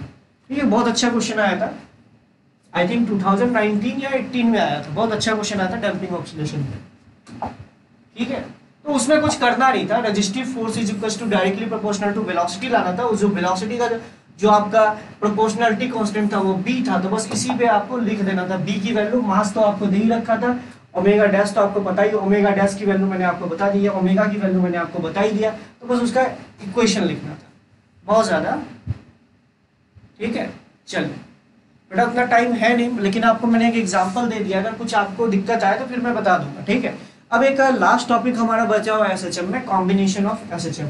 अब कॉम्बिनेशन ऑफ एसएचएम क्या होता है, कॉम्बिनेशन का एसएचएम का बस एक ही मतलब होता है, एक ऑब्जेक्ट को मान लो दो तरह का एसएचएम मिल गया। जैसे ये चीज आप वेव में ज्यादा पढ़ोगे, वेव में जब आप इंटरफेरेंस या सुपरपोजिशन प्रिंसिपल पढ़ोगे तो वहां पे आपको समझ में आएगा कि कॉम्बिनेशन ऑफ एसएचएम का क्या मतलब ये समझो कि एक ऑब्जेक्ट को अगर दो एसएचएम मिल जाए तो उसका रिजल्टेंट मोशन क्या होना चाहिए, that is called combination of SHM. जैसे मान लो कि एक ऑब्जेक्ट का जो एसएचएम है एक्स नेट, अगर मान लो उसको, अगर तुम ध्यान से देखो, एक ऑब्जेक्ट को एक ही डायरेक्शन में दो एसएचएम मिल गया, किसी भी तरीके से मान लो कि दो एसएचएम मिल गया, तो उसका कॉम्बिनेशन क्या होगा। जैसे मान लो कि x इज इक्वल टू, मान लो कि उसको एसएचएम मिला a sin ओमेगा टी और दूसरा उसी ऑब्जेक्ट को एसएचएम मिल गया a2 sin ओमेगा टी, तो वो एक्चुअली में आपको इन दोनों को जोड़ना है। तो इन दोनों को जोड़ने के लिए सबसे पहले तो ये सोचिए, सबसे पहले आपको 3-4 पॉइंट ही याद रखने हैं, उसके बाद आपका काम बन जाएगा। सबसे पहले तो ये देखिए कि जब भी आपको दो एसएचएम को जोड़ना है तो दोनों में साइन होना चाहिए। पहली बात नोट करते जाइएगा, ध्यान से सुनिएगा कि अगर दो एसएचएम को जोड़ना है तो दोनों में साइन का फंक्शन होना चाहिए। ध्यान से सुनिए, दोनों में साइन का फंक्शन होना चाहिए और दोनों के बीच में प्लस होना चाहिए। पहला साइन का फंक्शन होना चाहिए, दूसरा दोनों के बीच में प्लस होना चाहिए। ये मैं आपको रिजल्ट बता रहा हूं, होना चाहिए। वैसे आप कर सकते हो, आपको ट्रिग्नोमेट्री आता है तो इन दोनों को जोड़ के आप एक फंक्शन के रूप में कर दीजिए, दोनों के बीच में प्लस होना चाहिए। ठीक है, अब दूसरा चीज याद रखिएगा, दोनों के फेज, अगर तुम इसको बात करो, इसका फेज और इसका फेज, इन दोनों के फेज को माइनस करने पर ओमेगा टी कट जाना चाहिए। ये मैं आपको तरीका ही बता रहा हूँ, दोनों के फेज को माइनस करने पर ओमेगा टी कट जाना चाहिए। मतलब दोनों के फेज को माइनस करने पर, मतलब पहली कंडीशन तो ये दोनों साइन का फंक्शन होना चाहिए। दोनों एसएचएम का जो इक्वेशन, ऑब्वियस सी बात है, कॉस के रूप में भी दिया जा सकता है। अगर कॉस के रूप में दिया गया होगा तो आपको एक साइन में कन्वर्ट करना पड़ेगा। अगर यहाँ माइनस दिया होगा तो ऑब्वियस सी बात है, माइनस को अंदर रख के कुछ फेज में कुछ ऐड करके आपको बताना पड़ेगा। ठीक है, तो ये छोटी छोटी चीज है। और दोनों में जो आपका सिंपल सी बात है कि दोनों का फेज का डिफरेंस करने पर कुछ कांस्टेंट वैल्यू आनी चाहिए, वो वेरिएबल नहीं होनी चाहिए। समझ रहे मेरी बात को? तो पहले ये 2-3 चीजें हो गई। उसके बाद आप क्या कीजिए कि आपको A1 और A2 को, ध्यान से सुनिएगा, दोनों का जो एम्पलीट्यूड है उसको आप वेक्टर मान लीजिए। समझ रहे हो मेरी बात को? अच्छा, A1 क्या होगा? A1 वो होगा जिसका फेज जो होगा स्मॉल होगा, फेज स्मॉल होगा। और A2 क्या होगा? जिसका फेज बिग होगा। तो जैसे इसका ध्यान से देखो, इस केस में हमने A1 इसको लिया, तो देखो इसका फेज क्या है? ओमेगा टी, और ये क्या है? Omega T plus pi. तो किसका फेज जो है बड़ा है? तो ध्यान से देखो, इसका फेज बड़ा है, तो सिंपल सी बात है, इसका जो एम्पलीट्यूड होगा उसको हम लोग A2 लेंगे। जैसे एग्जांपल के लिए मैं बोल रहा हूँ, अगर आपको दिया होता y is equals to 5 sine omega T plus 30 degree दिया रहता, और दिया रहता minus of sine omega T, ध्यान से दिए, अगर ये दिया रहता तो आप इसको कैसे करके ऐड करते?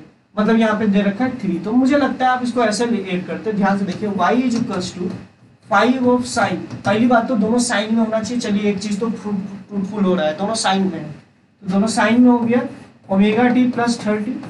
अब ध्यान से देखो, अब ये माइनस को मैं अंदर कर देता हूँ, जब माइनस अंदर जाएगा तो ये हो जाएगा plus of 3 sine of omega T plus 5। तो अब ध्यान से देखो, अब इसको देख सकते हो, इसका फेज है ओमेगा टी प्लस 30, इसका फेज है ओमेगा टी प्लस 180, पाई को लिख सकता हूँ 180। तो ध्यान से देखो किसका फेज छोटा है, इसका। तो दैट मीन्स ये A1 है और ये A2 है। समझ में आया? A1 और A2 कैसे करके निकालेंगे, ये आप इस तरीके से मैं आपको बोलने की कोशिश, दोनों साइड में होना चाहिए। अगर माइनस माइनस दे रखा है तो उसको आप किसी तरीके से दोनों के बीच में प्लस का सिंबल आना चाहिए। दोनों का अगर फेज को घटाओ तो देखो omega T plus 30 minus of omega T plus 180, अगर दोनों को माइनस करोगे तो देखो माइनस ऑफ कितना आ गया, माइनस ऑफ 150 आ गया। मतलब कोई कांस्टेंट आना चाहिए, ऐसा नहीं कि दोनों के फेज को माइनस करने पर कोई कांस्टेंट वैल्यू आना चाहिए, चाहे आप ये माइनस ये करो या ये माइनस ये करो, कोई कांस्टेंट वैल्यू आनी चाहिए। ठीक है, तो ये तीन चीज आप याद रखिएगा जो कि मैंने आपको बताया। पहला तो दोनों साइन का फंक्शन होना चाहिए, दोनों में ये जो है मतलब कि प्लस, दोनों का बीच में प्लस का सिंबल होना चाहिए, मतलब प्लस होना चाहिए दोनों के बीच में। देखो ये दोनों के बीच में प्लस होना चाहिए। A1 क्या होता है, जिसका फेज छोटा था। तो ध्यान से देखो ना, अगर तुम ध्यान से यहाँ पे देखोगे, तो यहाँ पे देखो किसका फेज छोटा है, ये ओमेगा टी प्लस 30 है, तो इसका फेज छोटा हो गया इसके कंपैरिजन में, तो सिंपल सी बात है, इसको A1 दिया। ठीक है, अब आप लोग क्या कर दीजिए कि A1 और A2 को वेक्टर की तरफ मान लीजिए, और वेक्टर की तरफ मान लेते हैं, उसके बाद हम लोग सारी चीजों को सॉल्व कर दें। ठीक है, A1 और A2 को आप वेक्टर की तरफ मान लीजिए तो आपको पता चल जाए कैसे करेंगे। जैसे एग्जाम्पल के लिए मैं आपको बोलूं तो A1 को आप यहाँ ले लीजिए। अब दोनों के बीच में जो एंगल होगा, अगर हम A1 को अगर मान लीजिए कि वेक्टर की तरफ मान लेते हैं, तो ध्यान से देखिए A1 को यहाँ लिखा, A1 से कितना फेज आगे है A2, तो वो देख लीजिए। अगर तुम यहाँ पे देखो A1 से 150 फेज आगे है, ध्यान से देखो 150 फेज आगे है A2, तो ध्यान से देखिए ये हो गया 4, ये हो गया 5 और ये हो गया 150 का मतलब हो गया ऐसे, ये हो गया 3, तो ये 150 फेज जो है वो A2 आगे। ध्यान से देखो ना, इन दोनों का फेज का डिफरेंस कितना है, इन दोनों का जो फेज का जो डिफरेंस है, इसको डेल्टा फाई में बोल रहा हूँ, वो 150 डिग्री है ना। और ये क्या है, phase of A1 minus phase of A2 minus phase of A1, इन दोनों के बीच का डिफरेंस 150 डिग्री है। तो ध्यान से देखो, अगर हम A1 को ये इस वर्टिकल एंगल यहाँ पे माने, तो ध्यान से देखो इससे 150 एंगल आगे आएगा A2, इन दोनों को वेक्टर की तरह ऐड कर लीजिए तो कुछ ना कुछ A नेट आएगा। अगर तुम ध्यान से देखो तो कुछ ना कुछ A नेट आएगा। A नेट और A1 के बीच का जो एंगल होता है उसको हम लोग बोलते हैं अल्फा। क्या बोलते हैं? अल्फा। इसको हम लोग क्या बोलते हैं? अल्फा बोलते हैं। समझ रहे हो मेरी बात को? A नेट और A1 के बीच में एंगल, ये क्या है? एंगल बिटवीन A1 और A net, angle between A1 और A नेट, A1 और A नेट के बीच का जो एंगल होता है वो अल्फा कहलाता है। तो अब दोनों को जब आप ऐड करते हो ना, जब एक पार्टिकल को 2 SHM मिलता है तो दोनों का एडिशन भी एक SHM ही होता है। तो जब आप दोनों को फाइनली ऐड करोगे, जैसे कि यहाँ पे देखिए, इन दोनों को जब आप ऐड कीजिएगा, ध्यान से सुनिएगा, जब इन दोनों को ऐड कीजिएगा तो इसका जो फाइनल रिजल्ट आएगा, वो जो फाइनल रिजल्ट आएगा दैट इज एक्स, जो आएगा, जो फाइनल रिजल्ट आएगा एक्स, वो आ जाएगा A net into sine of phase of A1। अब लिखिए directly, phase of A1 plus of, यही आपका आंसर है।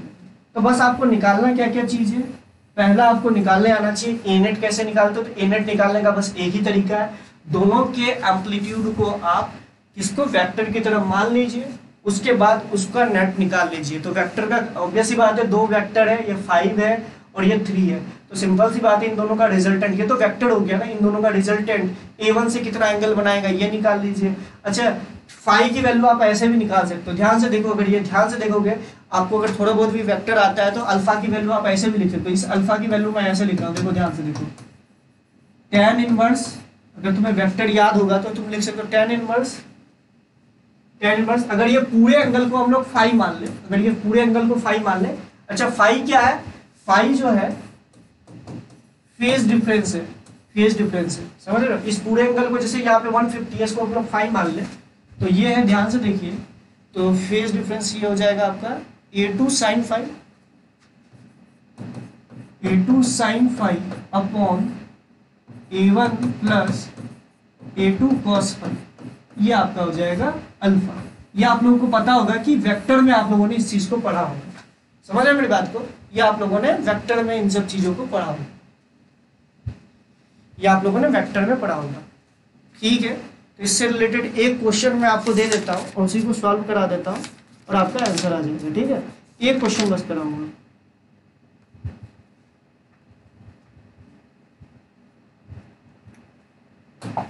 एक क्वेश्चन है, ऐड कीजिए इसको, 4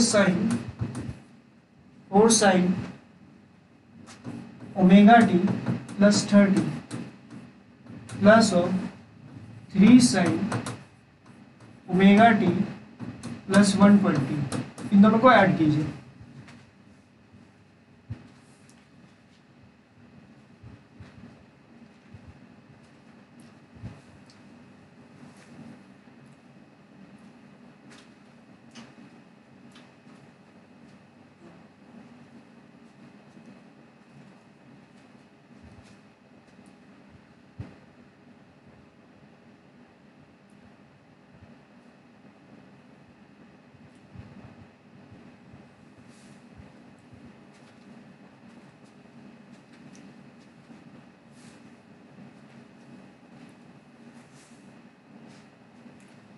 तो ध्यान से देखिए, मुझे लगता है ये जो है A1 होगा, क्योंकि देखिए इसका फेज है ओमेगा टी प्लस 30 और इसका फेज है ओमेगा टी प्लस 120।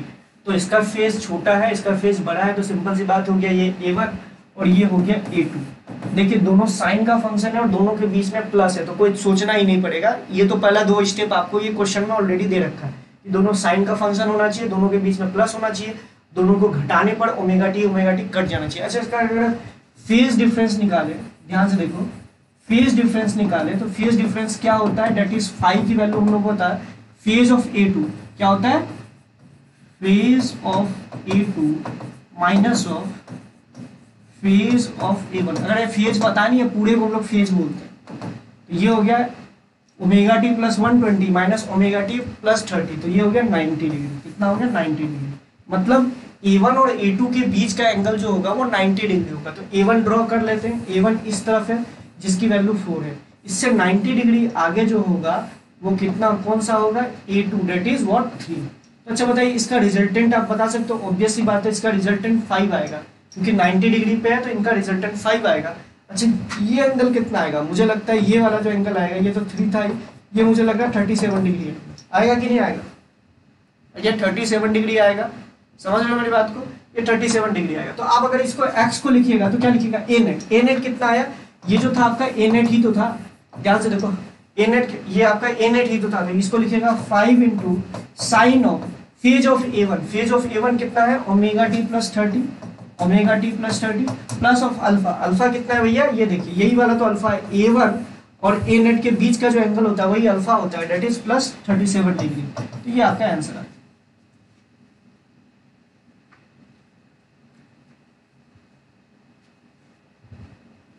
ठीक है, समझ में आया, ये आएगा, समझ रहे हो। ए नेट क्या होता है, इन दोनों को वेक्टर, आप इसको और इसको वेक्टर की तरह मान लीजिए, और इन दोनों वेक्टर का जो डिफरेंस, इन दोनों के वेक्टर के बीच का जो एंगल होगा वो फेज डिफरेंस के बराबर होगा। A1 क्या होगा, ये सब सारी चीजें मैंने आपको बता दी। आई होप आप लोगों को समझ में आएगा। चलिए ठीक है बेटा, आज यही तक रखते हैं। आपका पूरा का पूरा SHM कंप्लीट हो चुका है। जैसे मान लो एक क्वेश्चन अगर इस तरह का आता है, सुनना मेरी बात को, एक क्वेश्चन अगर इस तरह का आता है, सुन लो मेरी बात को। जैसे मान लो एक क्वेश्चन ऐसे आ गया कि यहाँ से एक ऑब्जेक्ट को लिए, यहाँ गया, फिर ये यहाँ गया, तो इसका टाइम पीरियड बताए, तो मैं आपको बस यही बोलूंगा, एनर्जी मेथड का यूज कीजिएगा। क्या कीजिएगा, एनर्जी मेथड का यूज कीजिएगा, तो आपसे इस तरह का क्वेश्चन हो जाएगा। ये DPP में आई थिंक क्वेश्चन दे रखे हैं, जिसे मैं पूछा भी था, तो मैं आपको यही बोलूंगा, इसमें एनर्जी बैलेंस मेथड का यूज कीजिएगा और इससे आ जाएगा। चलिए ठीक है बेटा, आपका पूरा का पूरा SHM कंप्लीट हो गया। अब आप ट्राई कीजिए, सारे क्वेश्चंस को एक बार ट्राई कीजिए, सिंपल सी बात है। कुछ रोलिंग मोशन के भी SHM के कॉन्सेप्ट होंगे, रोलिंग मोशन के भी। SHM अपने आप में बहुत बड़ा चैप्टर है, ऐसा नहीं है कि मैंने आपको 100% बता दिया। कुछ चीज़ें तो ऑब्वियस सी बात है जो कि आपको खुद से ट्राई करनी पड़ेंगी। जो भी होगा मैं बीच बीच में क्वेश्चंस का सेशन लूँगा, ऐसी बात नहीं है कि आप लोगों के लिए मैं इसका क्वेश्चन का सेशन नहीं लूँगा, लेकिन पहले हम लोग टॉपिक्स को कंप्लीट करते हैं। बीच बीच में क्वेश्चन के सेशन लेके आऊँगा मैं आपके लिए, तो उसमें ये इससे रिलेटेड कुछ अच्छे क्वेश्चंस भी कर दूँगा। ठीक है, तो चलिए ये चैप्टर कंप्लीट हो गया। नेक्स्ट लेक्चर से हम लोग देखेंगे नेक्स्ट कौन सा चैप्टर है, देख लूँगा शेड्यूल में नेक्स्ट लेक्चर कौन सा है, उसके हिसाब से करेंगे। और हाँ, आपको जो भी इसके नोट्स है वो आपके इसके नीचे मिल जाएंगे आपको, ठीक है। जो भी इसके नोट्स है आपको पीडी, ये जो वीडियो के नीचे जो नोट्स लिखा होगा ना उसमें आपको मिल जाएगा। चलिए, thank you all of you.